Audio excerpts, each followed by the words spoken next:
Assalamualaikum warahmatullahi wabarakatuh. Innal hamdalillah nahmaduhu wa nasta'inuhu wa nastahdihi wa nastaghfiruhu wa na'udzu billah min shururi anfusina wa sayyiati a'malina may yahdihillahu fala mudilla lahu wa may yudlil fala hadiya lahu. Ashhadu an la ilaha illallah wahdahu la syarika lah wa ashhadu anna Muhammadan 'abduhu wa rasuluh. Sallallahu alaihi wa ala alihi wa sahbihi ajma'in. Rabbi shrah li sadri wa yassir li amri wahlul 'uqdatam min lisani yafqahu qawli. Kita hari ini insya-Allah bersama dengan buku dosa-dosa yang dipandang remeh ya. Kita sampai pada muka surat 109 ya, iaitu makan harta haram. Harta haram. Kata Syekh di sini hafizahullah taala, orang yang tidak takutkan Allah pasti tidak mengambil peduli dari mana hartanya dan bagaimana ia digunakan.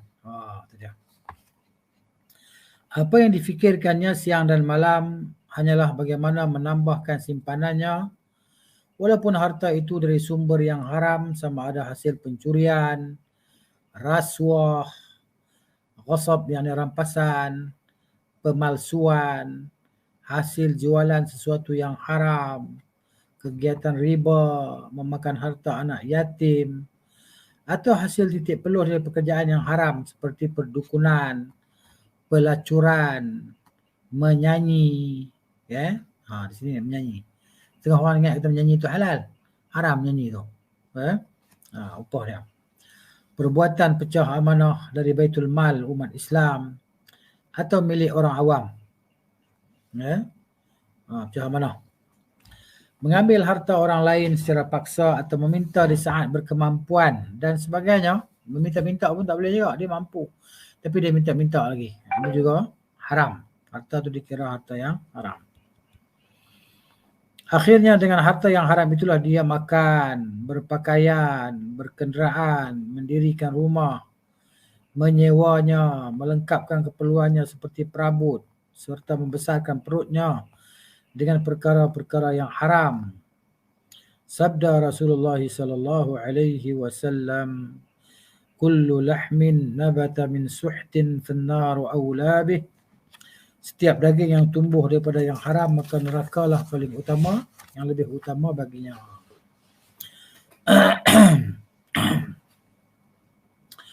Pada hari kiamat dia akan ditanya mengenai hartanya, dari mana dia diperolehi dan bagaimana dia menggunakannya. Di akhirat kelak dia pasti mengalami kerugian dan kebinasaan yang maha dahsyat. Oleh itu orang yang memiliki harta dari perkara yang haram, dia hendaklah segera berlepas diri daripadanya. Jika harta itu merupakan hak milik orang lain, dia hendaklah segera mengembalikan kepada orang yang berhak menerimanya dan segera memohon maaf sebelum datangnya hari yang mana hutang piutang tidak lagi dibayar dengan wang ringgit, tetapi dibayar dengan pahala atau dosa. Ini dia hasil dan natijah yang akan didapati oleh manusia yang melakukan kerja-kerja haram ni kan. Kerja-kerja yang dilaknat, yang dilarang oleh Allah Subhanahu wa taala, mereka melakukannya. Semata-mata untuk keseronokan dunia sahajalah. Kan kalau kira nak makan, berapa sen je kita nak makan satu hari kan. Kita makan nasi lemak pagi tu RM1 lebih lah, paling mahal pun mungkin RM2 macam tu.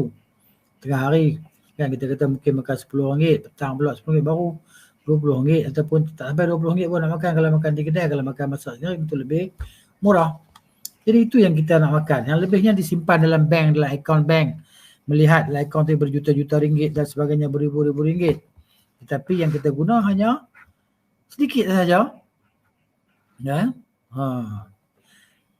Tetapi hasil yang kita simpan itu adalah daripada yang haram. Dalam pekerjaan yang haram tadi kan. Contohnya hari inilah kita kata gejala-gejala rasuah ni yang berluasa, tak dapat nak ditapis lagi dah. Tak dapat nak dibendung lagi dah. Kan? Perasuah ni daripada yang atas sampai ke bawah, yang bagi rasuah, yang makan rasuah. Sebab tu negara hancur, sebab tu bala bencana Tuhan datang tadi kan. Bila diceritakan kepada manusia tadi, mereka bantah, mereka kata, mana takkan macam tu, itu bukan tu kan. Takkan semestinya bala itu semestinya kemurkaan Tuhan. Memanglah kita kata tak sebetulnya kemurkaan Tuhan bala itu. Kenapa? Karena bagi orang beriman bukan kemurkaan Tuhan. Bagi orang beriman itu pengampunan dan pengangkatan darjat. Tapi bagi orang manusia yang maksiat ni, yang derhaka pada Allah Ta'ala ni, yang makan rasuah ni, kan? Yang apa lagi? Selain pada rasuah apa lagi benda ni kan. Tapi itulah yang kita sebut rasuah ni yang paling berleluasa sekali kan. Sampai seolah-olah tak ada perasaan malu lagi dah. Tak ada malu lagi dah buat rasuah dia secara terang-terangan. Lepas tu dah minta Quran, dia kata halal pun. Dia minta halal pula. Dia kata halal lah. Halal lah. Dia, walaupun dia kata halal orang yang begitu halal, tapi benda tu kerja tak halal. Kenapa? Kerana dia telah mendapat gaji daripada pekerjaan dia. Kemudian dia ambil income tepi lagi. Maksud dia duit tepi lagi. Kan?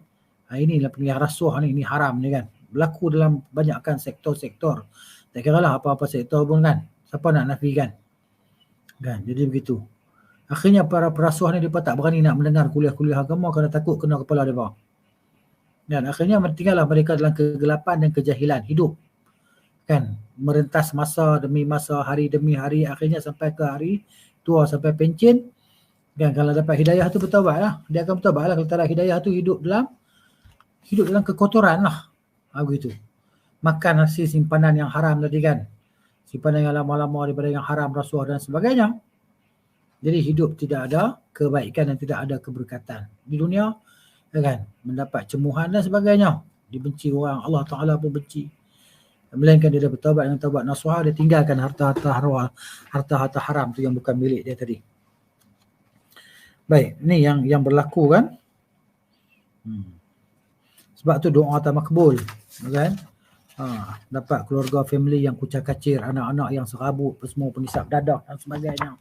Kenapa? Makan daripada hasil yang haram tadi, maka dia melahirkan zuriat yang tidak elok lah. Begitu. Itu balasan Allah Ta'ala kepada pelaku-pelaku maksiat dengan kerja haram tadilah.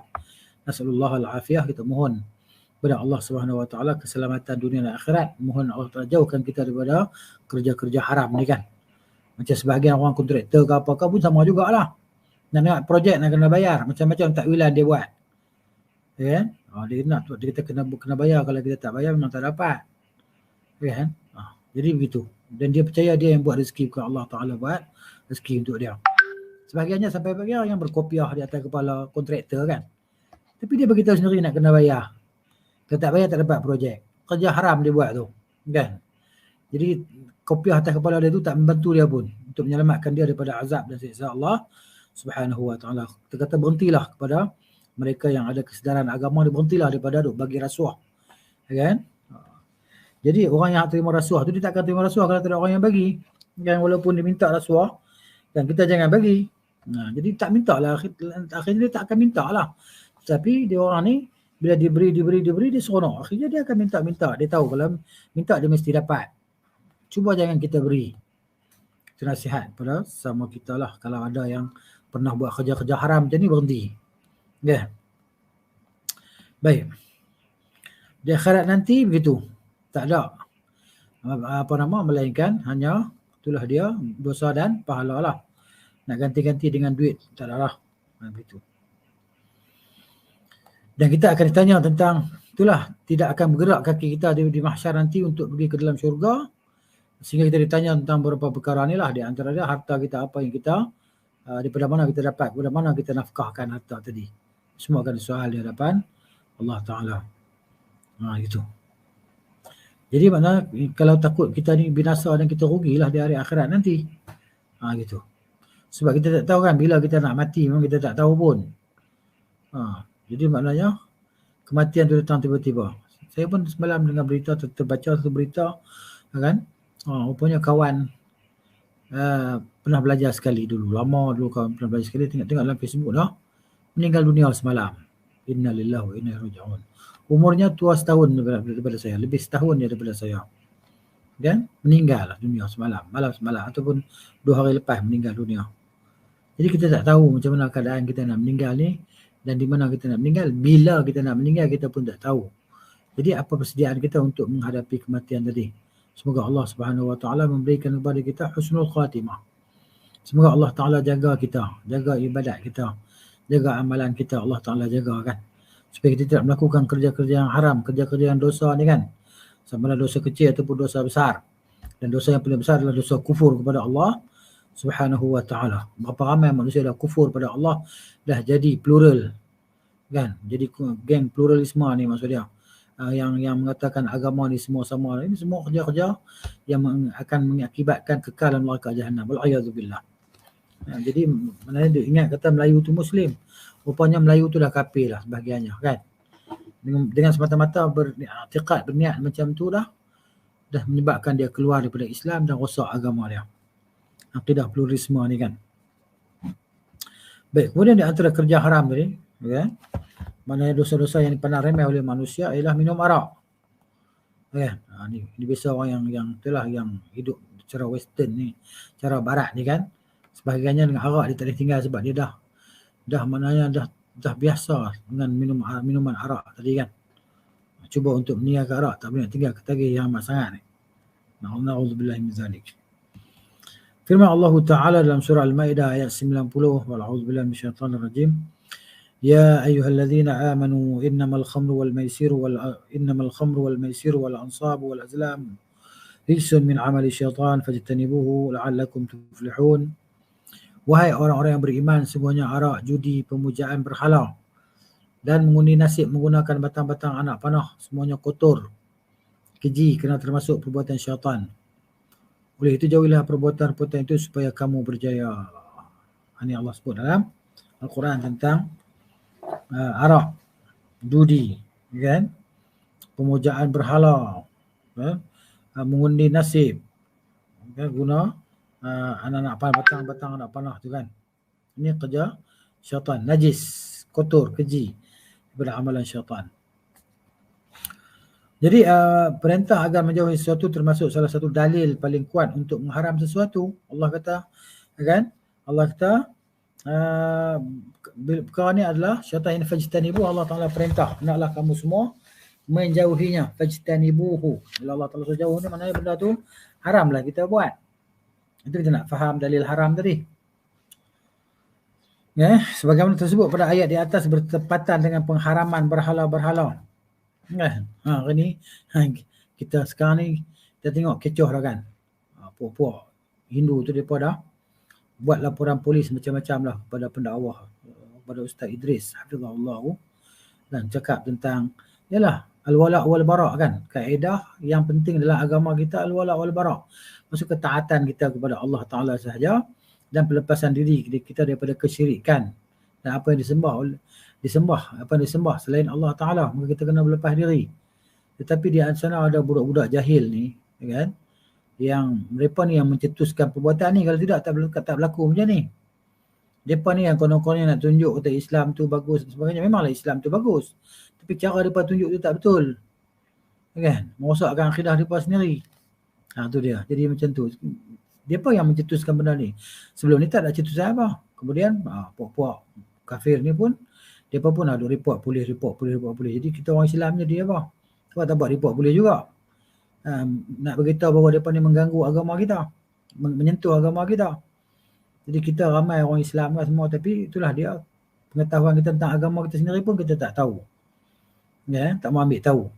Sebagainya sibuk dengan rasuah dan sebagainya, tak mau ambil tahu tentang agama dia. Itulah dia Allah Ta'ala bagi. Akhirnya apa nak jadi pada kita? Dia dituduh kita ni macam-macam tuduhan dan sebagainya, tuduhan yang label yang tak baik, tuduh yang tak benar. Bahkan orang yang berlabel Islam tu yang tuduh kita dengan tuduhan yang tak baik ni. Jadi begitu. Kenapa? Kerana kejahilan mereka dalam agama mereka lah. Kejahilan dalam agama Islam. Umat Islam jahil dengan Islam. Dia rasa dia lahir dalam keluarga Islam, dia dah tahu tentang Islam, tapi dia tu tak tahu dah dia keluar daripada Islam dengan cara dia tak sedar. Ini bahaya, kan? Gitu. Bahaya pada diri sendirilah. Tengok. Dia kata, sebagaimana tersebut pada ayat di atas bertetapan dengan pengharaman berhala-berhala, iaitu Tuhan bagi golongan kafir dan dijadikan patung-patung sembahan mereka. Ini kenapa budak-budak Melayu ni Muslim nak pergi cuci patung-patung tadi? Ini kebodohan yang amat nyata lah. Gitu. Maka di sini lepas ni bangkitlah geng-geng pluralisme ni kan. Puak-puak yang telah rosak akidah mereka daripada kalangan bangsa Melayu sendirilah. Gitu. Konon-konon lah nak cerita kata Islam, kita ni semua agama sama, semua mengajak kepada Tuhan yang satu, kepada kebaikan. Allah kata inna dina 'indallah al-Islam. Agama di Allah Taala adalah Islam, kesejahteraan. Kan? Begitu. Jadi kita ada prinsip. Islam ada prinsip dia begitu. Lakum dinukum waliyadin. Kamu agama kamu, kami agama kami. Begitu.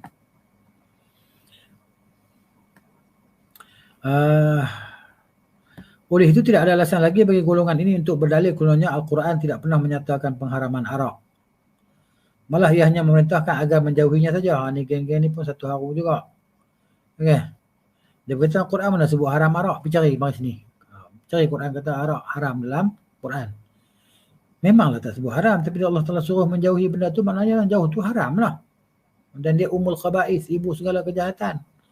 Orang yang disuruh membunuh, disuruh merogol, dia tak nak buat benda-benda tu. Tapi bila disuruh minum, dia minum maka dia buat benda-benda tu. Dia minum, kemudian dia merogol, kemudian dia membunuh. Begitu. Terdapat di dalam sunnah bahawa Nabi SAW telah memberi ancaman keras kepada peminum arak sebagaimana yang diriwayatkan daripada Jabir radhiyallahu anhu dalam sebuah hadis marfu'. Ya. Inna 'ala Allah Ta'ala Nabi SAW ahdan. Sesungguhnya Allah Ta'ala telah menaruh janji liman yashrabul muskira, bagi mereka yang minum arak yang air yang memabukkan itu, ayusqiyahu min tinatil khabal, bahawa Allah akan beri dia minum daripada tinatil khabal, iaitu tinatul khabal ni apa dia? Qalu, mereka bertanya, ya Rasulullah, wa ma tinatul khabal, apakah dia tinatul khabal itu? Qala, jawab Nabi SAW, araqu ahli nar wa usaratu ahli nar, peluh ahli neraka ataupun nanah air bisa ahli neraka. Jadi kan dibakar dalam neraka jahanam kan, kalau jadi nanah, jadi bisa dan sebagainya, itulah dia minuman ahli neraka tadi. Jadi minum, maknanya di antara mereka peminum arak ni lah, itu yang mereka minum. Itu nanah dan air bisa dalam neraka jahanam tadi. La yusminu min ju', maknanya la yusminu wa la yughni min ju'. Jadi tak akan menghilangkan dahaga pun kan. Allah sebut fisharibuna syurbal him, minum macam unta yang dahaga, tapi tak hilang dahaga pun kan. Inilah dia apa yang terjadi bagi ahli neraka di akhirat nantilah. Di dunia ni mereka berseronok kan, berseronok menyakiti orang-orang Islam, menyakiti orang-orang beriman, kan, memfitnah orang-orang beriman. Di seluruh dunia seronok, di akhirat nanti hakikatnya mereka akan terima apa yang telah dijanjikan oleh Allah Subhanahu wa taala. Inilah siksaan dalam neraka kal abadi. Dalam sebuah hadis yang marfu' Ibnu Abbas radhiyallahu anhuma meriwayatkan bahawa Nabi SAW bersabda, man mata mudminu khamrin laqiyallahu wa huwa ka'abidi wathan. Siapa yang meninggal dunia sebagai peminum arak, dia akan bertemu dengan Allah Ta'ala dalam keadaan seperti penyembah berhala. Allahu Akbar. Na'udzubillah. Tengok kan? Sebut oleh Nabi SAW ni jadi macam penyembah berhala pula.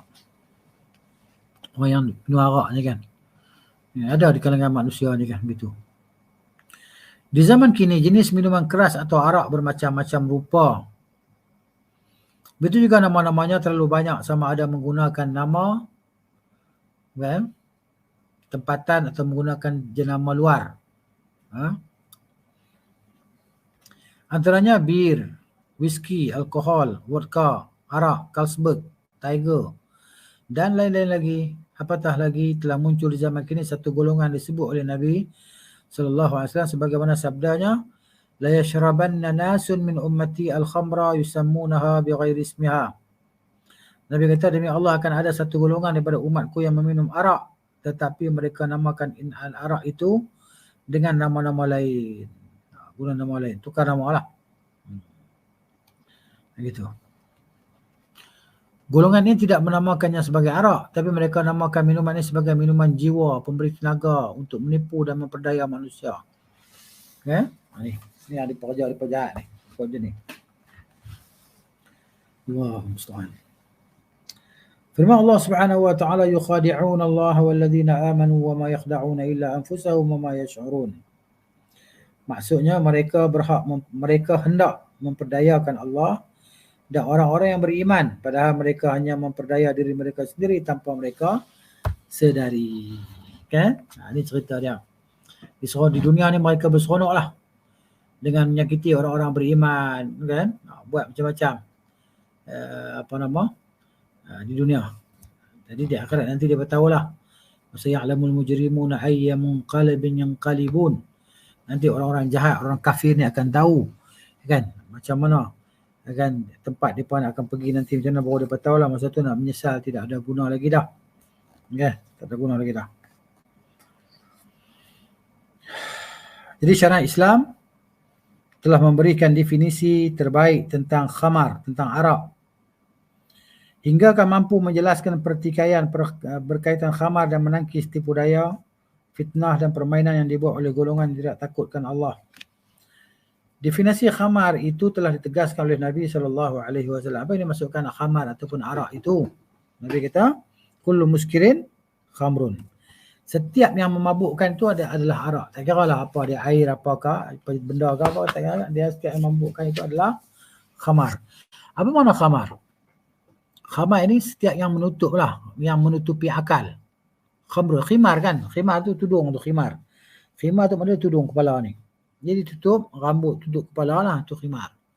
Ya, al-khamru maksudnya tutupan, dia menutup otak manusia jadi tak waras. Jadi sehingga hilang kewarasan dia. Begitu.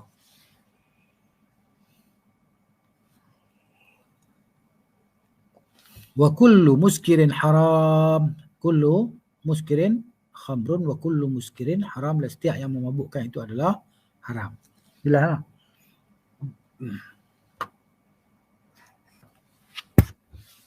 Baik. Selain itu terdapat juga di dalam kitab Sahih Abu Dawud yang berbunyi bahawa Nabi SAW bersabda, wa ma askara minhu al-farqu famil'ul kafi minhu haramun. Ya, sesuatu yang banyak jika memabukkan,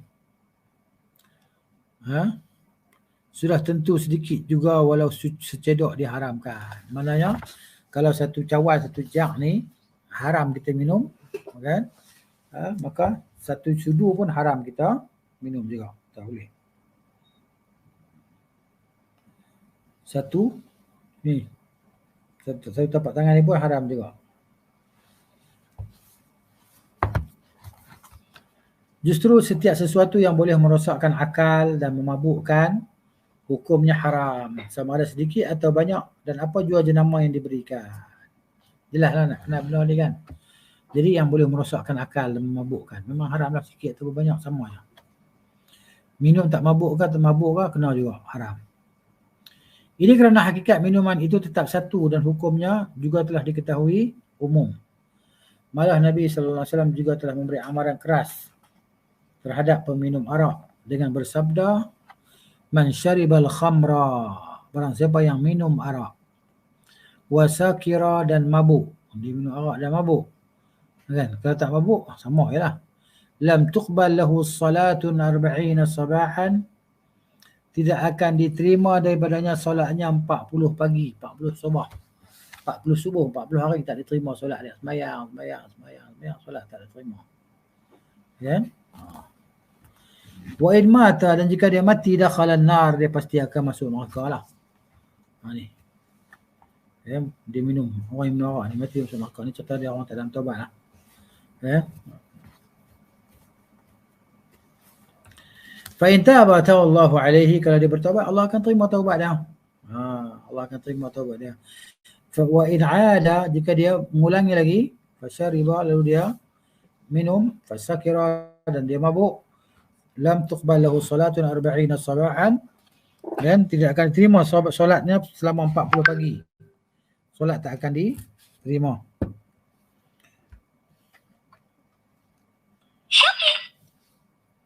Kemudian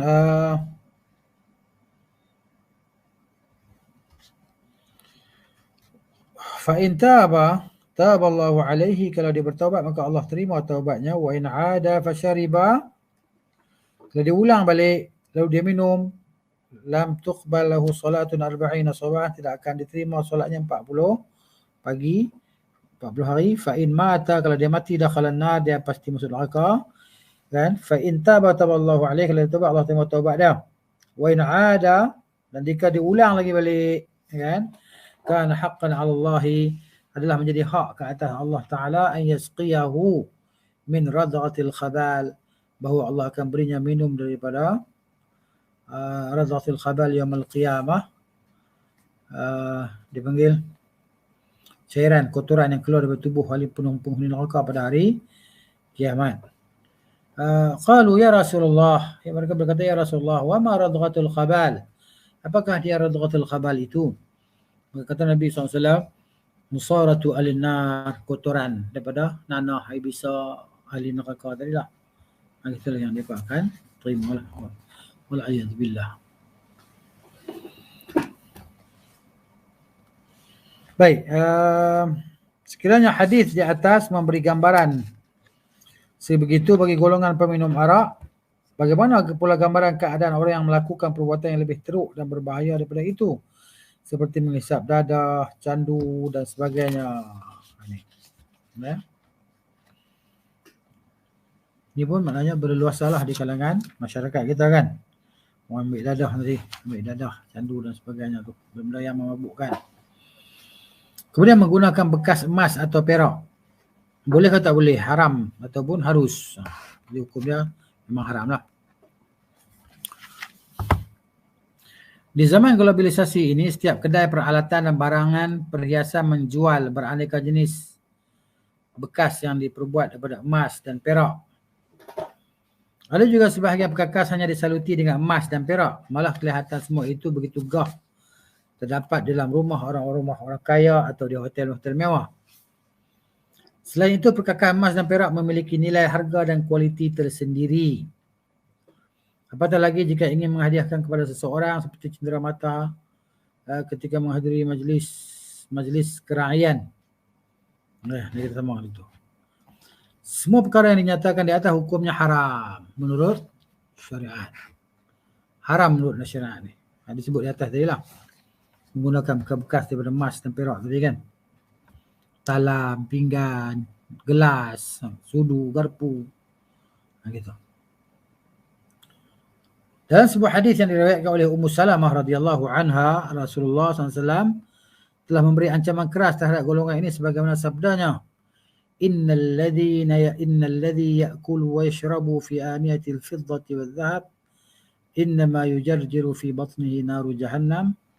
Hanya sahaja orang yang makan dan minum menggunakan bekas yang diperbuat daripada perak atau emas, sebenarnya dia telah menggelegakkan api neraka Jahannam di dalam perutnya. Jelaslah hadis ni. Tak apa lagi, hadis dia memang jelaslah.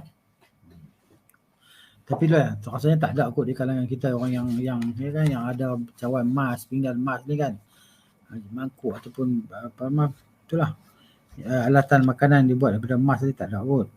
Gitu. Kalau adanya memang orang tu jahil sangat lah. Kemudian ketetapan hukum di atas meliputi perabot dan perkakas dapur serta pinggan mangkuk, pisau, gelas, sudu dan sebagainya. Termasuk juga perkakas yang digunakan untuk menyediakan ketika menyediakan untuk tetamu. Bekas-bekas digunakan untuk tetamu juga, sama juga tak boleh. Di majlis kerajaan dan sebagainya yang terbuat daripada emas atau perak. Kalau stainless steel lain lah. Aluminium kan, itu lain lah, tak sama lah.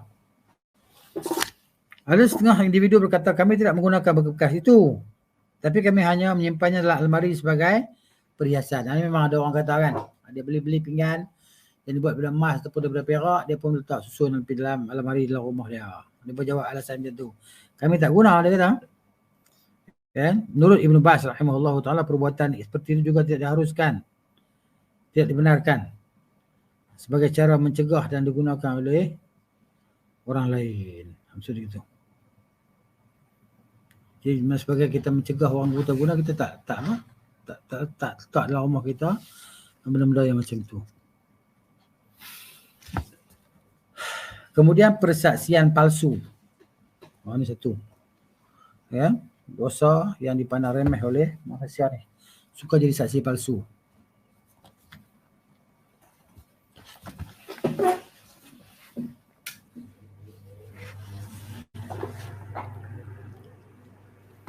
Okey,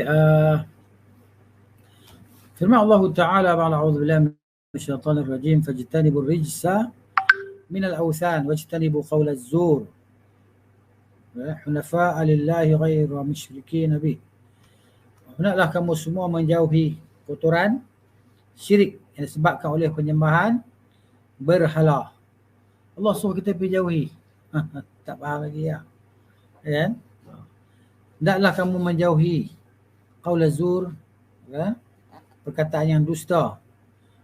Hunafa'a, yang amalkanlah perintah-perintah itu dengan tulus ikhlas kepada Allah serta tidak mempersekutukannya dengan sesuatu pun dengan Allah Subhanahu wa taala, ghairu musyrikin bih. Kemudian diriwayatkan daripada Abdul Rahman bin Abu Bakrah daripada ayahnya, dia berkata, kami sedang bersama Rasulullah sallallahu alaihi wasallam, baginda bersabda, ala unabbiukum bi akbaril kabair, kata Nabi sallallahu alaihi wasallam, maukah kamu semua aku tunjukkan kepada kamu dengan sebesar-besar dosa. Akbaril kabair, sebesar-besar dosa.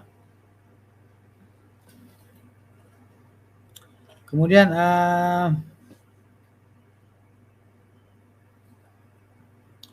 salasan, Nabi kata tiga, Nabi sebut 3 kali lah. Ala unabbiukum bi akbaril kabair, ala unabbiukum bi akbaril kabair, ala unabbiukum bi akbaril kabair. 3 kali Nabi kata. Kan? Ingatkah jika aku ceritakan kepada kamu semua tentang 3 jenis dosa besar? Kan 3 kali. Qalu, para sahabat berkata, qulna bala ya Rasulullah. Kami kata, ya silakan ya Rasulullah, silakan. Qala, kata Nabi sallallahu alaihi wasallam, al-isyraku billah, syirik atau menyekutukan Allah Subhanahu wa taala. Ini akbarul kabair. Uququl walidain, iaitu menderhaka kepada ibu bapa. Maknanya menderhaka kepada ibu bapa. Uquq al-walidain. Ni ramailah anak derhaka ni kan. Cukup ramai anak derhaka ni. Kalau kita tengah, kita sembang, kita jumpa orang kan, macam-macam cara dia berderhaka kepada ibu bapa dia kan. Ada yang bertindak membunuh, memukul ibu bapa dia kan. Ada yang bertindak mengusir bapa dia daripada rumah dia kan. Itulah dia realiti yang berlaku lah. Jadi wa uququl walidain, derhaka kepada ibu bapa. Kemudian wa jalasa muttaki'an, dan Nabi sallallahu bila depan cakap tu Nabi bangkit duduk. Nabi bangun duduk. Wa jalasa muttaki'an faqala ala wa qalu zur, katakanlah ya perkataan yang palsu. Qala fama zuzala yukarriruha hatta qulna laitahu sakata. Rasulullah masih mengulangi ucapannya sehingga kami berkata mudah-mudahan baginda berhenti berkata begitu. Nabi ulang tu ya. Nabi kata ala, kan? Nabi kata ala wa qaulu zur, ala wa qaulu zur, ala wa qaulu zur. Dan persaksian palsu. Mana yang benar ni berleluasa kan. Ramai orang yang jadi saksi palsu. Dia tak nampak pun dia kata dia nampak. Gitu.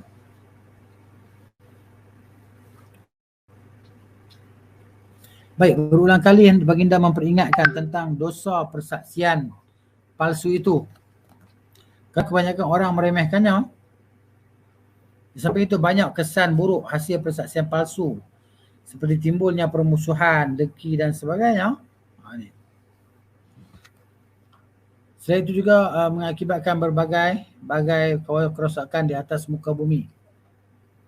Ya. Berapa ramai orang yang kehilangan hak mereka disebabkan persaksian palsu? Ramai kan?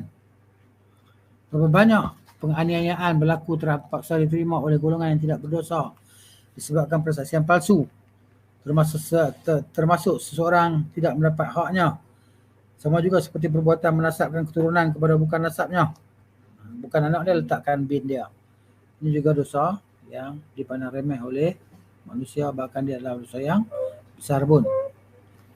Semua itu berpunca daripada persaksian palsu. Termasuk kategori memandang remeh perkara berkaitan persaksian ini bagaimana boleh berlaku di mahkamah-mahkamah dengan meminta seseorang menjadi saksi palsu sambil berkata kan, Jadilah saksiku kali ini dan kemudian aku akan menjadi saksi bagi engkau pula. Ya. Lalu lelaki itu sanggup memberikan persaksian palsu atas perkara yang dia sendiri tidak mengetahui kebenarannya. Jadi ramailah yang buat orang macam ni kan. Dia tak tahu kebenaran sesuatu tapi nak suruh jadi saksi. Maka dia sanggup jadi saksi.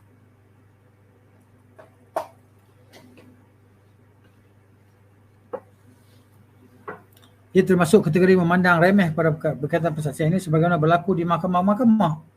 Dengan meminta seseorang menjadi saksi palsu sambil berkata, jadilah saksiku kali ini dan kemudian aku akan menyaksi bagi kalian pula. Lalu lelaki itu sanggup memberikan persaksian palsu atas perkara yang dia sendiri tidak mengetahui kebenarannya. Umpamanya dia seseorang menjadi saksi tentang pemilikan tanah, rumah atau pembelaan di mahkamah. Pembelaan diri ya. Padahal dia tidak pernah bertemu dengan orang itu kecuali hanya di mahkamah atau di lobi hotel. Ini satu pendustaan yang paling besar. Sepatutnya semua persaksian itu adalah berdasarkan saranan Allah Subhanahu wa taala, wa ma syahidna illa bima alimna. Kami tidak akan menjadi saksi terhadapnya melainkan terhadap apa yang kami ketahui. Ya, terhadap apa yang kami telah ketahui. Ini apa yang disebut tentang tadi persaksian yang palsu ya. Dosa besar yang dianggap enteng lah tapi dianggap remeh oleh sebagian kita. Sekejap.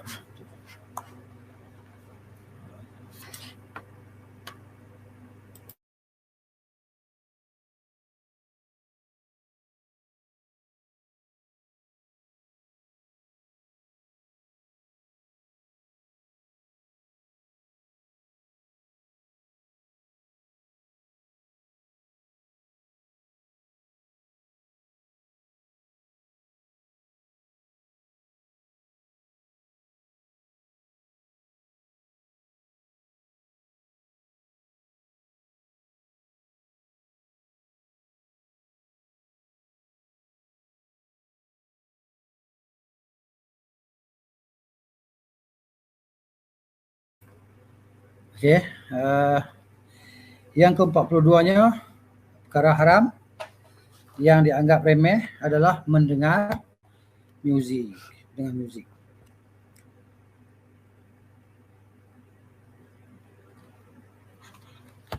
Ibnu Mas'ud radhiyallahu anhu bersumpah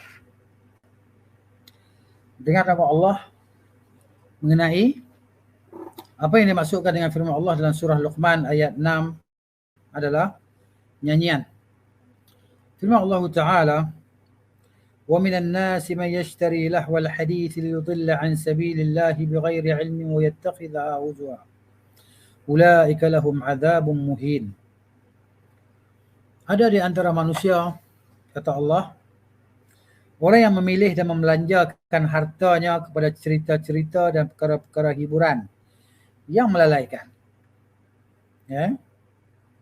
Kesan daripada itu akan menyesatkan dirinya dan orang ramai daripada agama Allah dengan tidak berdasarkan sebarang pengetahuan. Itu dia. Cara inilah kan. Ramai orang suka muzik, suka hiburan. Ya. Akhirnya mereka tukar. Jadi apa? Hiburan Islam ataupun muzik Islam. Mana ada muzik Islam? Mana ada hiburan Islam? Kita hiburan kita Al-Quran ya lah. Ya. Mana ada muzik Islam? Mana ada? Kan? Jadi mereka telah itulah dia perbuatan mereka dalam merosakkan agama, kan? Meletakkan dalam Islam ni ada keharusan mendengar muzik. Kemudian mereka pun letaklah syaratnya dengan syarat tidak melalaikan. Cumanya kita timbul persoalan, kita boleh kontrol ke bila kita tak lalai? Adakah kita boleh kontrol bila kita tak lalai apabila mendengar muzik? Mana kita boleh kontrol? Jadi maknanya kekal dalam keadaan dia tu haram lah. Jadi ada antara manusia yang memilih dan membelanjakan hartanya mashtari lahwal hadis kepada membeli cerita-cerita dan perkara-perkara hiburan yang melalaikan. Kesan daripada itu akan menyesatkan dirinya dan orang ramai daripada agama Allah dengan tidak berdasarkan sebarang pengetahuan. Selain itu ada pula orang yang menjadikan agama Allah itu sebagai ejek-ejekan. Mereka lah orang-orang yang akan beroleh azab paling menghinakan. Allah sebut dalam Quran. Ulaika lahum azabun muhin.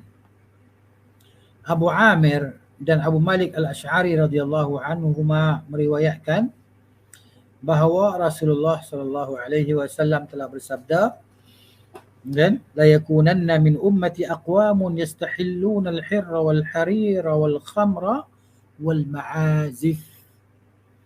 Ya. Akan muncul di akhir zaman daripada kalangan umatku beberapa golongan yang menghalalkan zina. Maksudnya dia bermuta'ah apa semua tu ada lah kan. Sampai sekarang lah Syiah bermuta'ah. Orang Syiah bermuta'ah kan, berzina lah. Bergila-gila dan sebagainya. Akhirnya tak kenal anak tu anak siapa, bin siapa pun tak tahu. Sebab banyak sangat perempuan tu muta'ah dengan orang tu, orang ni macam-macam muta'ah. Ya, dia menggunakan nama tu sebagai muta'ah. Padahal itu adalah perzinaan. Ya. Itu dia. Akan ada di akhir zaman umat. Bila kalangan umat aku mereka yang menghalalkan perzinaan. Satu lagi kita panggil zina kecil dengan zina kecil ni banyak sangat lah. Saya buat contoh lah. Ini mungkin berlaku pada sebahagian kita, kalau berlaku maknanya kan, tak tahulah. Harap jangan berlaku lah di kalangan kita. Macam ni. Biasanya anak-anak muda ni bila dia nak kahwin dia akan bertunang dulu. Bertunang. Jadi bila dah bertunang mereka anggap bahawa dah boleh jadi separuh halal. Separa halal. Boleh kilik sana, boleh kilik sini. Kan? Boleh bawa pergi tengok wayang, bawa pergi pasar raya sana, pasar raya ini. Dia dah macam jadi macam suami isteri. Kan? Cumanya mungkin tak tidur sekali ataupun kan tak tahulah apa yang berlaku. Wallahu ta'ala alam. Syaitan tadi, masa-masa itulah syaitan akan begitu giat berusaha kan untuk menjatuhkan mereka tadi ke lembah perzinaan. Kerana mereka belum berkahwin dengan cara yang halal. Ini. Jadi mereka menghalalkan perbuatan sehingga sebahagian ibu bapa tadi dia mengesyorkan kepada bakal menantu dia. Dia kata, tak kawan tak keluar ke jalan-jalan, pergi makan-makan kan, kenal hati budi dulu sebelum nak kahwin. Kan macam mana syaitan tadi daripada kalangan manusia. Jadi bapa itulah syaitan. Ibu itulah syaitan daripada kalangan manusia. Sehingga sebahagiannya kata, kau tak ada kawan-kawan ke dengan orang lelaki nak jadi pasangan kau? Ini juga syaitan daripada kalangan manusia. Orang dengar macam kasar. Tapi itulah dia hakikat dia. Yang menghalalkan perzinaan, walaupun ini bukan zina yang besar, tapi mana ini walaupun zina, dinamakan zina juga. Ini berlaku kan? Siapa nak nafi? Di kalangan tadi. Maknanya keluar. Couple keluar. Tanya, dah kahwin ke belum? Bertunang. Adakah bertunang itu menghalalkan perbuatan keluar bersama tadi? Tidak, ia tetap haram. Kena jelas benda yang haram dan halal. Dia orang kata, kasarnya ustaz ni kan itu tak boleh, ni tak boleh, itu haram, ni haram, apa yang halal? Berlambak-lambak benda halal, ambil lah yang halal, guna yang halal, buatlah yang halal. Kenapa nak buat yang haram? Kan, tapi tu dah hati ni bila ada penyakit, kan bila orang sebut benda ni haram, benda tu haram, dia ingat tu ya yang haram, halal tak ada. Yang adanya hanya haram. Itu manusia yang hatinya ada penyakit tadi.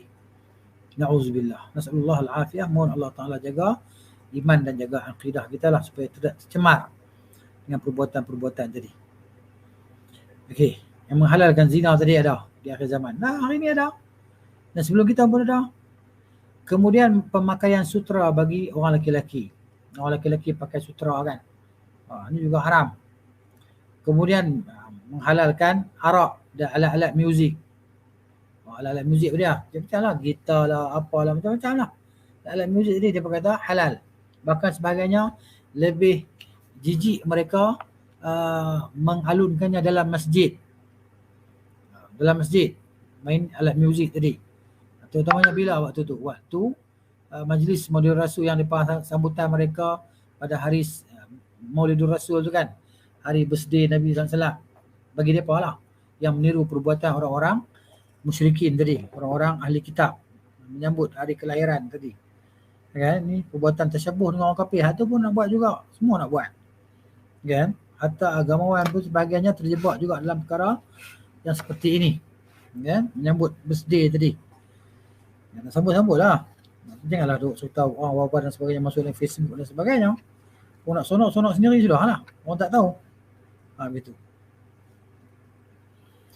Baik, menurut Anas bin Malik radhiyallahu anhu, Rasulullah telah bersabda, la yakunanna fi hadhihi al-ummati khasafun wa qadhafun wa maskhun wa dhalika idza syaribu al-khamra wattakhadhu al-qainati wa darabu bil ma'azif. Kata Nabi SAW, akan muncul pada umat ini di akhir zaman kelak 3 perkara. Golongan yang ditenggelamkan ke dalam bumi, dihujani dengan hujan batu dan dirubah rupa bentuk mereka. Rupa manusia tukar jadi rupa babi, rupa beruk dan sebagainya. Begitu. Semua itu berlaku apabila mereka meminum arak, kan? Menjemput penyanyi dan suka memainkan muzik. Inilah hakikat dia kan sekarang, zaman sekarang ni, muzik. Jadi seolah-olahnya mereka dan muzik tak dapat nak dipisahkan. Para ulama terdahulu seperti Imam Ahmad bin Hanbal rahimahullah ta'ala telah mengistimbat hukum berdasarkan larangan secara mutlak dalam hadis-hadis sahih di atas bahawa haram memainkan alat-alat muzik seperti alat muzik bertali, seruling, rebab, rebana dan lain-lain lagi lah. Apatah lagi alat-alat muzik moden di zaman sekarang sudah tentu ia juga termasuk kategori alat-alat muzik yang dilarang seperti piano, viola, gitar dan sebagainya. Malah alat-alat muzik tersebut lebih cepat, kan, mempengaruhi kemabukan jiwa berbanding alat-alat muzik pada masa dahulu yang telah diharamkan sebagaimana terdapat dalam hadis-hadis sahih. Menurut pendapat sebahagian para ulama seperti Al-Imam Al-Qayyim rahimahullahu ta'ala, keasyikan dan jiwa yang mabuk kesan daripada pengaruh nyanyian lebih besar bahayanya berbanding minum arak. Itu dia, ni kata ulama ni. Ni kata ulama yang mereka itu faham tentang keadaan ataupun kedudukan suatu hukum. Dia kata itulah dia, keasyikan dan jiwa yang mabuk kesan daripada pengaruh nyanyian lebih besar bahayanya berbanding minum arak. Kan? Kita ni itulah musibah kita kan. Kadang-kadang itulah masa naik kereta dah bunyilah muzik. Jadi gitu. Sepatutnya setting lah, jangan bagi ada muzik dalam kereta kita kan. Kita naik dari kereta tadi dalam keadaan kita ni tak tahu kita menghadapi bahaya ke apa ke. Yang disuruh kita ni sentiasa berzikir kepada Allah Ta'ala, beristighfar kepada Allah Ta'ala sambil memandu kenderaan. Ini nak zikir apa sambil pasang muzik? Nak zikir apa sambil pasang dengar muzik? Kan? Ini salah lah. Tutuplah muzik itu. Zikir kepada Allah Ta'ala sambil memandu kenderaan tadi.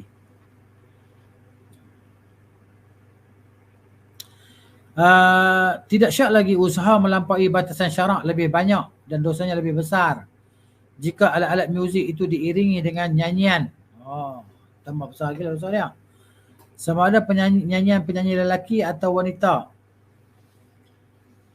Akhirnya bahayanya akan menjadi lebih parah jika rungkaian kata-kata berkisah tentang cinta, asmara, kecantikan wanita atau ketampanan lelaki. Ini yang ada dalam lirik lagu ni kan. Dan lirik lagu tu memuji wanita, kecantikannya dan sebagainya. Ini semua fitnah yang merosakkan jiwa. Itu. Di zaman kini usaha ini diistilahkan sebagai nyanyian amal. Dia menggunakan nama dengan nyanyian amal. Lagi satu kan, kalau perasan tuan-tuan perempuan perasan kita pergi singgah di mana-mana kedai makan di perkampungan ke mana-mana kan, singgah sebentar untuk makan kan, di sana ada kalau kedai-kedai makan yang besar yang orang ramai, depa ada, depa panggil apa orang tu yang menyanyi tu kan, 2-3 orang yang petik gitar kan, yang main piano kan, konon-kononnya untuk menghiburkan orang yang makan. Padahal kita yang pergi makan tu kita cukup benci, cukup meluat, membingitkan telinga kita kan dengan muzik tadi. Memang kita kalau boleh kan, kita nak pergi pegang tali gitar tu, kita nak gunting-guntingkan gitar tu, kita pecahkan gitar kalau bolehnya. Ya, begitu. Mengganggu keselesaan orang. Ni mungkin sebahagian kita mengalami perkara ini. Dia pergi kedai makan, nak makan. Boleh nak sembang dengan kawan dia yang dia ajak makan sekali. Tiba-tiba duk petik gitar sana, duk bising, melalak-lalak. Kan? Melalak-lalak. Dan sebahagiannya bukan orang muda-muda pun. Dah beruban dah sana sini. Dah tua dah. Kan? Dah maknanya dah tak larat nak angkat gitar dah. Masih lagi jadi macam tu. Lepas tu sebut pula kita sebahagian daripada hasil ini kita akan jadikan dia sumbangkan dia kepada rumah-rumah anak-anak yatim dan sebagainya. Ini hasil yang haram. Duit haram. Kan? Nak sumbang tak ada pahala pun. Kan? Itu cerita dia. Baik. Jadi disetelahkan sebagai nyanyian amal. Adakah masih terdapat dosa paling nyata berbanding usaha mencampur adukkan kebatilan dengan kebenaran? Jadi mereka ini mencampur adukkan kebatilan dengan kebenaran lah. Niat nak bersedekah. Niat nak cari rezeki. Tapi dengan cara yang haram. Menyanyi. Bergitar tadi. Okay? Lepas tu hasil yang lebih-lebih pula mereka nak bersedekah. Niat nak dapat pahala. Memang tak ada pahala lah. Mana boleh kebatilan campur dengan kebenaran. Justru tidak heranlah apabila para ulama berpendapat bahawa nyanyian adalah salah satu jalan yang dapat menjerumuskan diri ke arah penzinaan dan menumbuhkan perasaan nifaq dalam hati manusia. Sifat kemunafikan tumbuh dalam hati manusia. Tak heranlah para ulama mereka kata macam tu. Secara umum, nyanyian dan muzik adalah tema paling besar di zaman ini bagi melahirkan banyak fitnah. Tengok hari ni kan. Ada artis-artis yang cuba untuk bertaubat, tetapi itulah dia kan gagal. Kalau tengok artis yang wanita dia sebut, kita tak kenal pun artis, tapi dia tulis, boleh sebut kan cuba untuk bertaubat dan sebagainya, nak pakai tudung, akhirnya kan tak berjaya. Kenapa itulah? Kerana hati tidak ada penyakit dan ada bibit-bibit nifak yang tumbuh dalam hati mereka akibat perbuatan mereka tadi kan, dengan nyanyian dan lakonan tadi kan. Yang merosakkan diri mereka sendirilah. Gitu. Jadi ia melahirkan banyak fitnah dan dosa, musibah tadi. Tengok hari ni umat ini ditimpa berbagai-bagai musibah kan. Macam-macam musibah menimpa kita. Kerana kemungkaran dan dosa-dosa yang berluasa di atas muka bumi tadi, orang yang cuba nak mencegah kemungkaran dianggap sebagai golongan ekstremis. Kan? Kita sebut je benda mungkar ni tak boleh ni, ekstrim dah. Jadi itulah apa yang jadi pada manusia ni lah. Kita ni dah terbalik pada zaman-zaman para anbiya dulu yang ditentang oleh kaum mereka apabila mereka menyampaikan kebenaran. Ditakuti bahawa Allah Ta'ala timpakan azab yang berat ke atas umat ini dengan perbuatan maksiat dan mungkar yang mereka lakukan dan ketiadaan orang yang mencegah kemungkaran tadi. Itu dia. Ataupun sangat sedikit orang yang mencegah kemungkaran. Bahkan yang cuba mencegah itu tak mampu dan akhirnya mereka ditekan dengan tekanan yang dahsyat sehingga dipenjara dan sebagainya. Kan? Tapi apa nak kisah, itulah ujian daripada Allah Subhanahu Wa Taala untuk mengangkat derajat orang-orang beriman, yang berilmu, yang beramal soleh, juga menghapuskan dosa-dosa mereka. Sebenarnya kita berdoa kepada Allah Taala beri kepada kita kekuatan dan istiqamah di atas as-sirat al-mustaqim, di atas jalan yang lurus.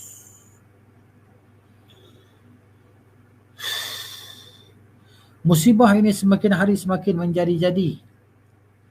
Apatah lagi setelah kita menyaksikan muzik berjaya menyelinap masuk ke seluruh ruang dan barangan seperti jam dinding, loceng, mainan kanak-kanak, komputer, telefon bimbit dan lain-lain lagi. Mana musibah ni nak lari jauh nak? Susah kita nak lari kan. Semuanya ada dalam muzik. Walaupun kita mempunyai tintang-tintang muzik juga. Kan, mainan kanak-kanak pun punya tintang muzik juga. Kenapa macam mana? Gitu. Jadi kita hanya boleh mampu bertakwa kepada Allah Ta'ala semampu kita. Tak ada daya lah. La hawla wa la quwwata illa billah. Tidak ada daya dan kuasa melainkan dengan Allah jua tempat kita mohon perlindungan. Untuk menghindari masalah-masalah di atas, kita memerlukan kekuatan jiwa yang paling utuh. Jadi macam mana kita nak cari suplemen jiwa kita ni? Kan, jiwa kita ni dah tak larat dah. Jiwa kita ni dah lemah dah. Dah nak rebah dah. Mana ada vitamin dia? Mana ada suplemen dia? Mana ada jus tenaga dia? Untuk jiwa kita. Ni yang kita kena tahu. Ya, daripada mana kita kena dapatkan sumber tenaga untuk jiwa tadi. Kita kena tahu. Jadi saja semua maklum lah. Sumber tenaga jiwa kita adalah kitab Allah, Al-Quran dan sunnah Rasulullah sallallahu alaihi wasallam. Itu dia suplemen jiwa kita. Jadi kalau kita tak usaha untuk dapatkan suplemen ini, maka kita tak ada kekuatan bagi kita jiwa kita. Kalau belajar tentang agama sendiri pun malas. kan? Ingat dah tahu semua, tak payah pergi kelas, tak payah belajar, kan? Memadai dengan apa kita belajar masa sekolah kafar dulu, sekolah rendah, kan? Ini membahayakan dirilah. Ini boleh merosakkan diri kita. Kenapa? Jiwa kita berhajat kepada pasal supplement. Bila kita sebut suplemen jiwa tadi, dia berhajat kepada berulang-ulang pengambilan dia. Dia berhajat kepada kita nak kena ulang sekali baca, ulang selalu ingat, dan mana ada sumber motivasi tadi untuk beramal dengan agama. Okay? Mudah-mudahan Allah Subhanahu wa taala menjadi penolong bagi kita semua dunia dan akhirat. Mudah Tuhan tolong kita lah. Gitu. Kemudian dosa yang ke-43 pula dosa mengumpat. Ini pun satu juga masalah dan satu musibah, ya. Mengumpat tadi. Ataupun dinamakan dengan perkataan ghibah. Ghibah ataupun mengumpat. Baik, kebanyakan majlis yang diadakan pada hari ini begitu banyak sajian telinga. Sajian telinga ni apa dia? Inilah membawang ni, geng-geng membawang ni kan. Sambil potong bawang, sambil kata orang tu, sambil kata ke orang ni, sambil kata ke orang ni. Dekat diri dia tak nak kata. Kan? Dia kata ke orang ni, apalah orang tu, apalah orang ni. Padahal diri dia sendiri pun jahat juga. Kan? Dia tak nak kata. Jadi begitu banyak sajian telinga. Jadi majlis-majlis kenduri kenara ni kan. Biasanya kalau majlis kenduri kenara ni di kampung-kampung lah. Sebab di kampung-kampung ni ada sebahagian majlis kenduri tu, dia ada lagi gotong royong. Gotong royong. Jadi sekarang ni kebanyakannya adalah maknanya catering lah. Catering. Tuan rumah ni hanya keluarkan duit, lepas tu dia duduk sila lah. Dia duduk atas kerusi depan pintu rumah dia, tunggu tetamu datang makan balik. Makan balik kan. Itu. Jadi sajian telinga sangat banyak lah waktu kenduri tadi. Yang dihidangkan bertujuan mengumpat atau mengejek saudara Islam. Itu dia lah tu. Ini berlaku lah. Dosa kering, dosa percuma lah ni. Sedangkan Allah melarang keras perbuatan itu dan menyeru hamba-hambanya agar menjauhinya. Jadi kerana Allah Ta'ala suruh kita ni jadi saudara yang umat Islam yang bersaudara. Kan? Yang berkasih sayang sama umat Islam. Begitu. Jadi Allah Subhanahu wa taala sendiri telah menggambarkan dan mengumpamakan perbuatan riba ini, kan, sebagai perbuatan kotor lagi menjijikkan. Allah Taala berfirman, "A'udzubillahi minasyaitonir rajim. Wa la yaghtab ba'dukum ba'dha ayuhibbu ahadukum an ya'kula lahma akhihi maitan fakarihtumuh." Janganlah kamu mencari-cari kesalahan dan keaiban orang, kata Allah. Ya? Dan janganlah sebahagian antara kamu mengumpat sebahagian yang lain. Wala yaghtab ba'dukum ba'dha. Adakah seseorang daripada kamu suka memakan daging saudaranya yang telah mati, yang dibangkainya? Itu dia. Allah memakan macam tu. Jika demikian keadaan mengumpat, maka sudah tentu kamu jijik kepadanya. Nabi SAW telah menerangkan tentang makna ghibah. Sebagaimana sabdanya, "Atadruna mal ghibatu?" Nabi kata, kamu semua tahu tak apa dia ghibah itu? Malam masa kita mengumpat tu lah. Kamu tahu tak mengumpat tu apa? Qalu Allahu wa rasuluhu a'lam. Mereka menjawab, hanya Allah dan Rasulnya saja yang mengetahui.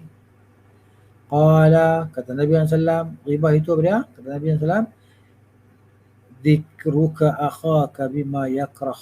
Maksudnya penyebutan engkau, kan, tentang saudara engkau apa yang dia tidak suka. Itu dia makna ghibah. Kita sebut dia di belakang dia tentang apa yang dia tak suka. Itu makna ghibah, mengumpat. Qila, maka dikatakan, ditanya kepada Rasulullah sallallahu alaihi wasallam, ara'aita in kana fi akhi ma aqul? Apakah pandangan kau ya Rasulullah kalau memang benar pada diri dia itu terdapat apa yang aku kata? Contohnya dia itu si jongang.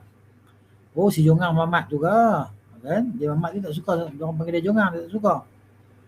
Gitu. Jadi itu adalah mengumpatnya. Disebut mengumpat ni mana sesuatu yang kita sebut keburukan orang di belakang dia lah. Kalau kita sebut keburukan orang tu di hadapan dia, dia tak panggil mengumpat, tu dia panggil mencaci, dia panggil mencela. Mencaci, mencela tak sama dengan mengumpat. Mengumpat ni orang tu tak tahu yang kita kata apa dekat dia. Ya, dia tak tahu. Ini dia. Jadi diibaratkan seperti memakan bangkai manusia yang telah meninggal, saudara dia yang telah meninggal dunia. Jadi apakah pandangan engkau ya Rasulullah, sekiranya daripada diri sahabatku itu, saudaraku itu terdapat sesuatu yang memang betul apa yang aku cakap tu. Qala, kata Nabi SAW, in kana fi ma taqulu faqad ightabtahu. Kalau padanya ada apa yang kau telah sebutkan, maka engkau telah mengumpatnya. Wa illam takun fihi faqad bahaltahu. Kalau tidak ada padanya, maka engkau telah mencaci ataupun mencelanya, mendustainya, memfitnahnya. Kalau tak ada pada diri dia apa yang kamu kata itu, maknanya kamu telah memfitnahnya, menuduh padanya perkataan yang tidak benar. Itu dia. Jadi kita share di sini, ghibah adalah perbuatan menceritakan keaiban saudara seagama walaupun sememangnya perkara itu terdapat pada dirinya, sedangkan dia sama sekali tidak menyukai perbuatan itu. Jika diketahui sama ada menyentuh tentang tubuh badannya, agama, kekayaan, hati, akhlak, lahiriah dan sebagainya, tak kisahlah apa benda pun. Gitu. Cara melakukan perbuatan ghibah juga berbeza-beza. Berbeza-beza cara mengumpat ni kan.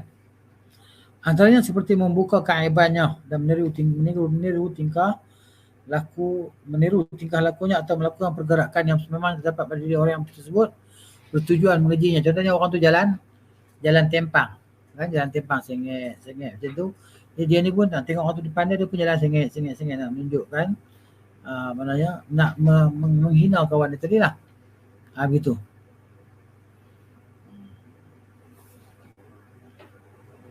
Kebanyakan orang ramai pada hari ini terlalu memandang remeh perkara ini, sedangkan menurut pandangan Allah ia amat keji dan kotor.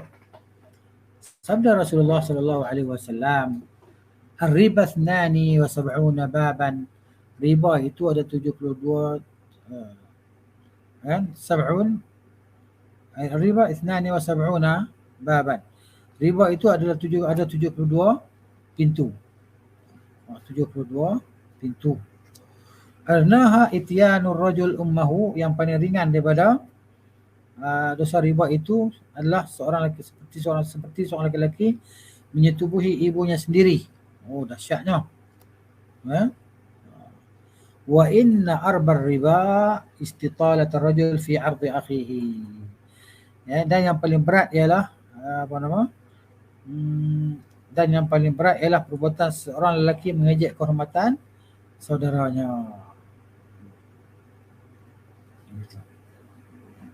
Jelas kan? Jelas. Serta riba ni ada 72 pintu. Yang paling ringan maknanya dosa adalah dosa seorang yang menzinai ibunya. Yang paling ringan. Yang paling berat ialah seorang lelaki yang mengejek kehormatan saudaranya.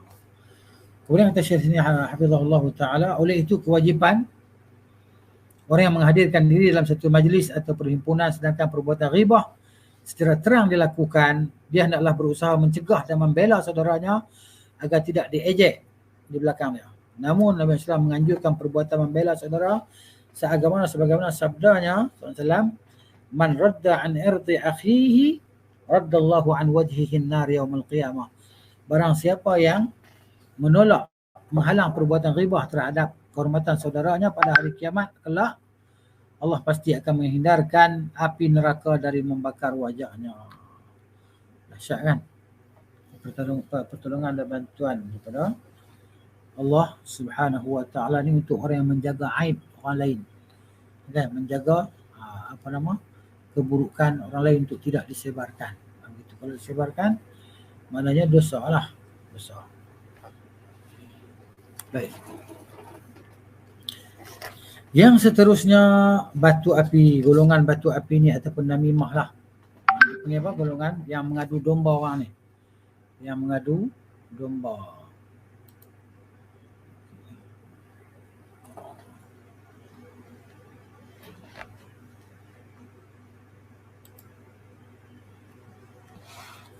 Namimah ialah mengadu domba. Maksud dia mengadu domba ni, maksud dia melaga-lagakan orang lah. Mungkin domba ni kambing pun, kambing yang bertanduk tu, dia adukan antara dua kambing, lagakan keduanya, tandukkan dua-dua tadi. Jadi makna mengadu domba maknanya adalah melaga-lagakan orang lah. Ya? Jadi namimah ialah mengadu domba atau menyampaikan sesuatu berita kepada orang lain bertujuan memutuskan jalinan persahabatan dan menyalakan api permusuhan antara manusia. Oh, ini cukup bahaya dalam memecah belahkan antara umat Islam tadi kan. Cukup bahaya. Jadi umat Islam hari ini tidak berada di satu saf.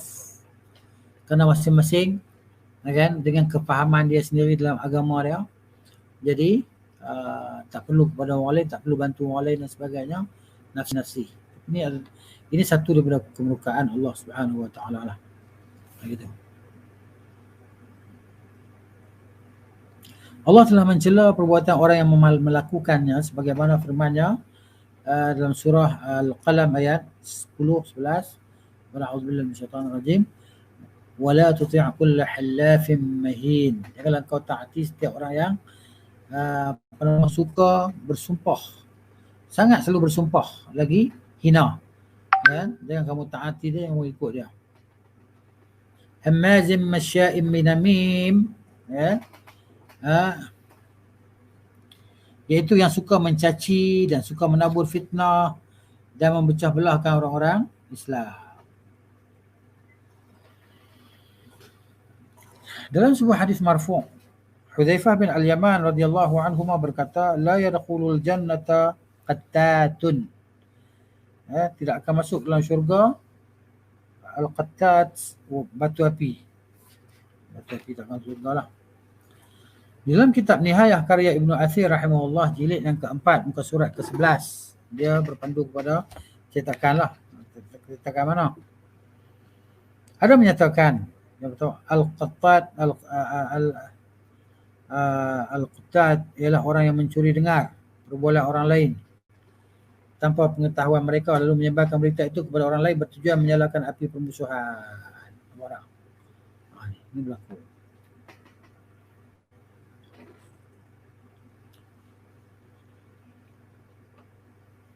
Kemudian Abdullah bin Abbas radhiyallahu anhuma berkata,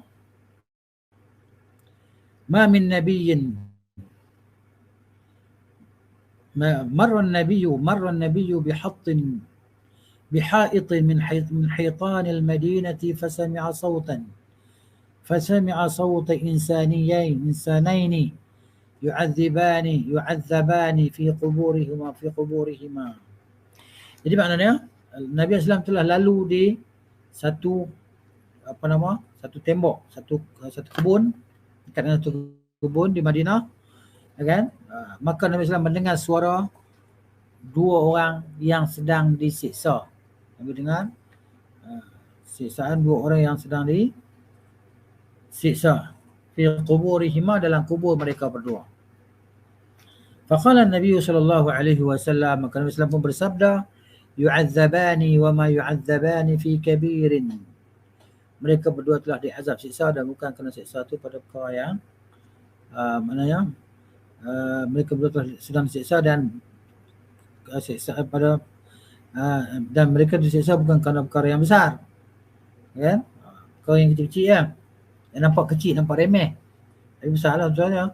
Tsumma qala, kemudian Nabi SAW kata, bala, benar. Wa fi riwayatin, dan riwayat kata, wa innahu lakabirun, semuanya ia sangat besar. Kana ahaduhuma la yastatiru min baulihi, salah seorang daripada mereka yang dua orang yang disiksa tadi tidak menjaga kencingnya. Maksudnya gitu. Tak boleh kencing maksudnya tidak dia kencing tempat kita kata tempat yang dilihat oleh orang ke gitu, kan? Ataupun dia kencing air kencing tadi mengecik kena pakaian dia ke, la yastatiru min bawlihi. Wa kana al-akharu yamshi bin namimah, adalah yang seorang lagi dia ni suka berjalan-jalan bersiar-siar dengan menyebarkan persengketaan di antara manusia atau di antara orang Islam. Ini maksud akal lah. Gitu.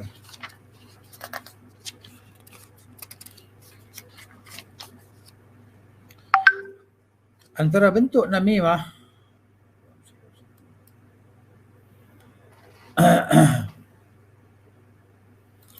antara bentuk namimah iaitu bentuk apa nama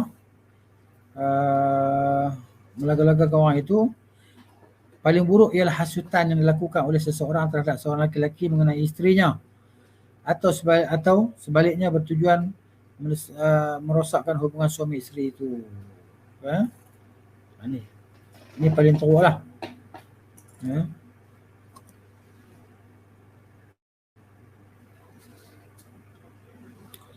Begitu juga melaga-lagakan yang dilakukan oleh sebahagian penulis kepada teman yang lain. Umpamanya dia mengadu tentang ucapan-ucapan yang dilontarkan oleh temannya kepada majikan atau orang atasannya dengan niat memfitnah atau merugikan hasil kerjanya. Semua perbuatan ini diharamkan. Kemudian dosa yang ke-45 pula, memasuki rumah orang lain. Itulah masuk tanpa izin lah, masuk tanpa izin.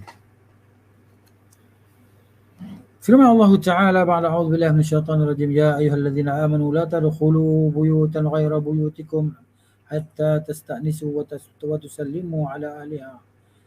Wahai orang yang beriman, janganlah kamu masuk ke dalam rumah-rumah selain daripada rumah kamu sehingga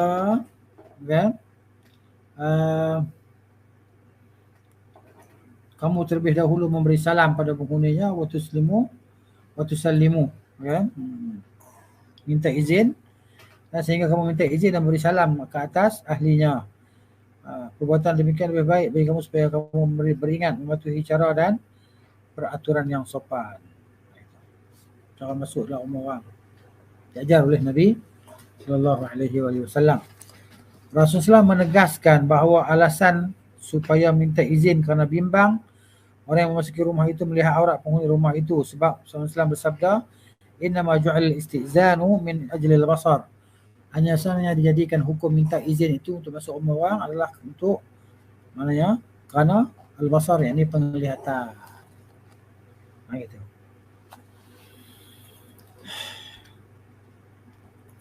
Ketika ini bangunan saling berderetan, sebelah menyebelah, hadap menghadap, antara pintu dan saling bertembung dengan tingkap dengan ada kemungkinan menyebabkan semakin luas pengetahuan orang ramai tentang rahsia jiran tetangganya.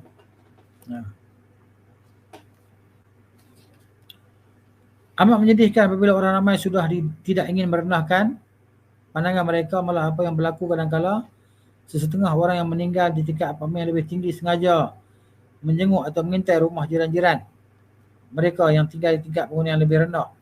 Ini bukan ada panggil jenis juga. Dia duduk blok ni, orang tu duduk blok ni, dia duduk di atas, maka dia tengok mintai apa yang ada dalam rumah orang di blok sana yang di bawah dia tu. Ada juga perangai-perangai jahat macam ni kan. Gitu. Ini merupakan satu pengkhianatan dan pencabulan terhadap hak jirannya. Sekaligus ia boleh menjerumuskan mereka ke arah perkara haram. Ini kerana perbuatan itu akhirnya boleh menimbulkan banyak kemungkaran dan fitnah. Itu yang berlaku lah. Oleh kerana itu, bahaya yang bakal timbul hasil dari perbuatan itu amat besar. Syariat Islam membenarkan Syariat Islam membenarkan seseorang menjolok mata orang yang mengintai isi rumah orang lain. Kata Nabi sallallahu alaihi wasallam, "Man ittala'a fi baiti qaumin bighairi idznihim faqad halla lahum an yafqa'u 'ainahu." Maksudnya, sesiapa yang mencerobohi rumah seseorang tanpa izinnya, halal bagi mereka menjolok mata orang itu. Mana dia ngintik-ngintik, kita ambil kayu ke apa ke, tikam lubang tu, kena mata dia buta, tak ada apa-apa, kita tak ada banyak apa. Kalau dari sudut hukum dunia tak tahulah kan, tapi dari sudut hukum Islam tu maknanya tak ada dosa lah bagi dia kan. Sebab yalah kawan tadi dia yang datang untuk mengintai, ketua rumah tadi pun tengok ada mata, muka lubang tu dia pun tikam kena mata tu tadi. Itu rumahnya. Boleh jolok mata orang mengintai. Dalam riwayat lain, fa faqa'u 'ainahu fala diyata lahu wala qisas. Oleh itu mereka boleh menjolok mata orang itu, kan? Dan tidak akan dikenakan diat, yang bayar ganti rugi. Gitu. Untuknya dia kata, untuknya qisas sajalah, qisas.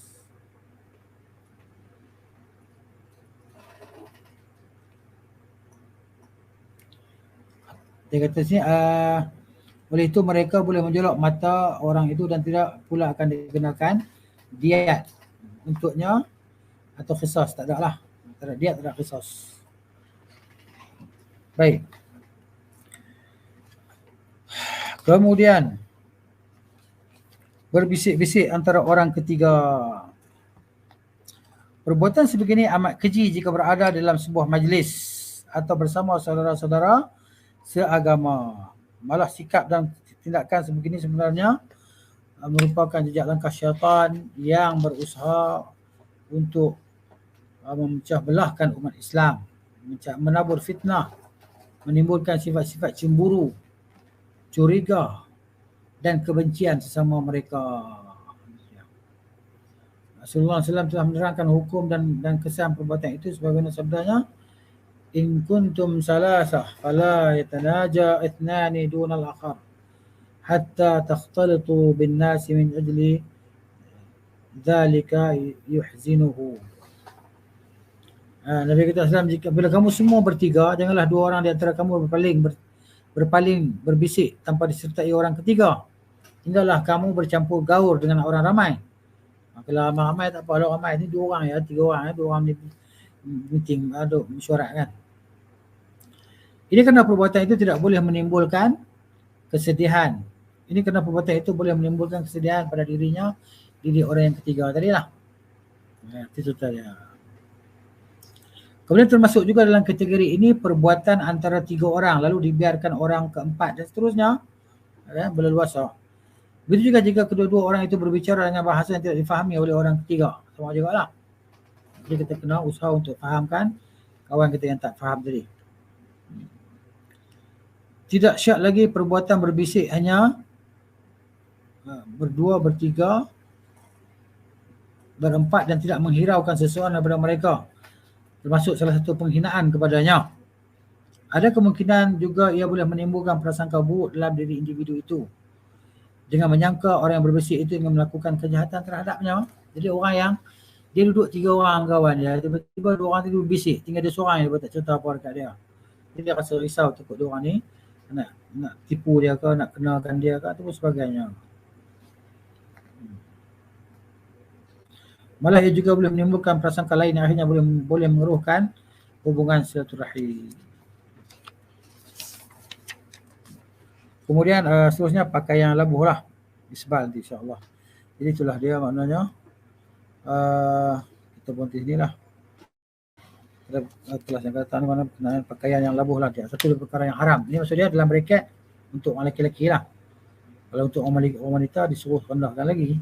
Untuk orang lelaki maknanya dia tidak boleh berpakaian labuh lebih daripada buku lelinya pada apa yang kita akan baca nantilah insya-Allah taala. Jadi kita berhenti dulu di sini.